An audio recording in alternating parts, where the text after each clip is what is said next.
It's finally done. Amrabat to Manchester United. Here we go. And everybody, this signing is game-changing. The impact Amrabat is going to have on Manchester United, especially considering it's such a bargain, will be massive. Not only can he play as a six, this offers backup for Casemiro in case of injury suspensions, but also with Casemiro's age, his fatigue is kicking in.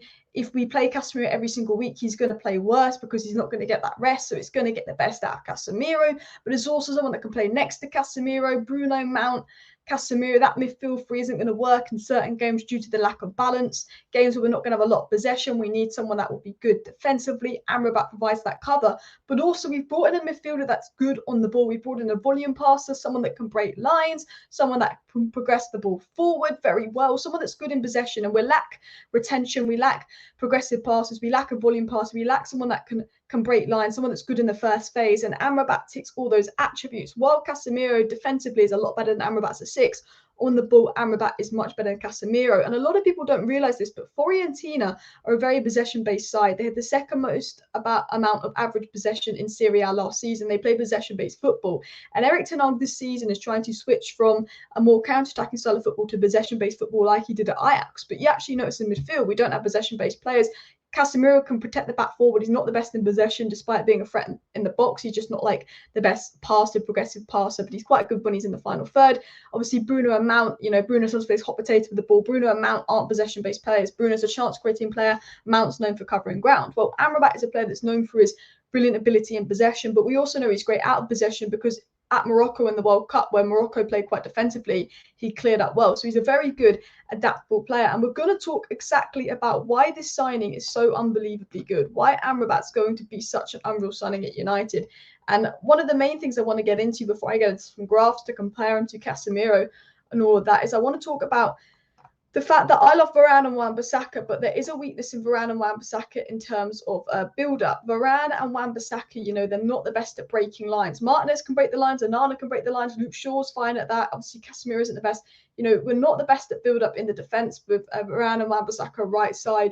That's not their strength, but they're much better at other things. But Amrabat coming in as a right centre midfielder is someone that, Wan-Bissaka and Varane can easily pass to. He's very good at picking the ball off the centre-back and providing an option, and then Amrabat can progress the ball better. Sometimes we lack control, sometimes we're not good at build-up breaking lines. Amrabat is very good in that first phase, and I want to show you some statistics on Amrabat and just compare him to Casemiro, just to give you like a clear indication of what Amrabat can do. And the red on the screen is Amrabat, the blue is Casemiro. And as you can see, defensively, Casemiro is a lot better than Amrabat.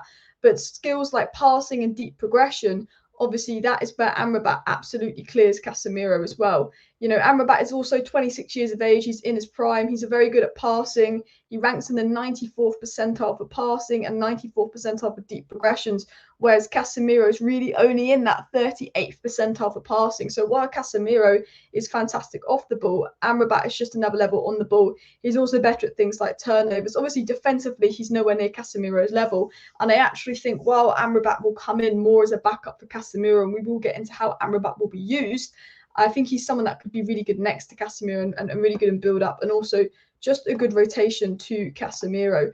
But I think more importantly, we saw Kobbie Mainoo's injury and how Kobbie Mainoo actually dropped deep for build-up in pre-season. One of the reasons Kobbie Mainoo was so good was because in pre-season he dropped deep. He almost acted as a right centre-back or central centre-back. And that's something Amrabat does for Fiorentina. And, Kobbie Mainoo is obviously 17, 18, but his presence in pre-season, we're like, oh my God, he's going to be like our most important midfielder this season. Amrabat can do what Mainoo can do, and it's going to be a crucial signing, especially when Wan-Bissaka plays, because I like Wan-Bissaka, but he's not as good in build-up. That is a clear weakness of Wan-Bissaka. So having him who could drop deep wide into that right centre-back, right-back area would be brilliant. And this would also help, facilitate just the way we play. I mean, Eriksen sometimes does it, Gore sometimes does it, but Amrabat is a natural at that. And look, for me, if you can start versus Arsenal, that would be absolutely fantastic. So Amrabat usually plays in a single pivot. That's where he normally plays. because he's just great at the ball, really good composure, obviously volume passer, crazy retention, and he just keeps that Fiorentina side just absolutely ticking. I think he had, I think he is in like the 99th percentile or like 96th or 97th percentile for a lot of passes. I think he ranks in the 99th percentile for long passes attempted and completed, which is something that United definitely need. But what I love about Amrabat is not only is he just so comfortable dropping between the central centre backs, which we were talking about, which Kobbie Mainoo did in pre-season, but it's his long passing ability. He can pass the ball so well. Playing as a 6, he is a deep lying playmaker. He's brilliant on the ball, and I think that's great. And not only that, but he's a safe player. He can help with retention. I think Man United's retention is considerably lacking, and then you've got Amrabat there to do that. I want to get you his statistics up again on the screen here to just give you an indication again of what Amrabat can do. But as you can see here, this is his, like, compared to Serie A percentile ranks, and you can see he's in the 94th percentile for passes attempted and 97% for pass percentage, passes completed as well. Considering he's a deep line playmaker, to be at the top for progressive passes into the penalty area, passes attempted, shows he's great on the ball. I think he's in the 99th percentile for things like passes forward as well. Even like defensive stats like ball recoveries, dribbles, tackle, like he's in the high percentile. And you've got to remember that Fiorentina are a very possession-based side, so that's where his defensive statistics might not be crazy high, because he's in a team that dominates possession. But if you actually looked at his statistics for Morocco, his possession statistics were also particularly good. Sorry, his defensive statistics for Morocco were insane, because Morocco weren't a possession-based side in the World Cup. And remember, people say about the Serie A is different to the Premier League. He played for Fiorentina versus West Ham United against Declan Rice, 105 million Declan Rice that went to West Ham. And although West Ham won the Conference League, Amrabat was 100% the best midfielder there. For me, value for money, he is probably the best option United could have got. Very good positionally aware, knows how to cover ground, excellent player, can defend transitions, which again is something that United like. We saw against Tottenham Hotspur, we got massively caught out in transitions. He's a great carrier of the ball, so aware, always scans around. He knows like when people are incoming as well.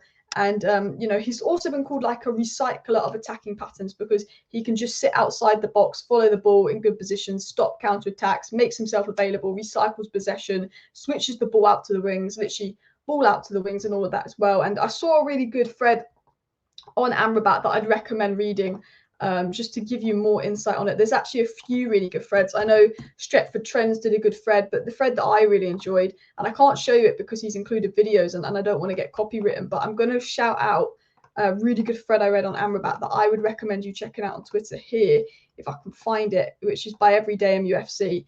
And he again, highlights why he's called the recycler and attack, which I just quoted there.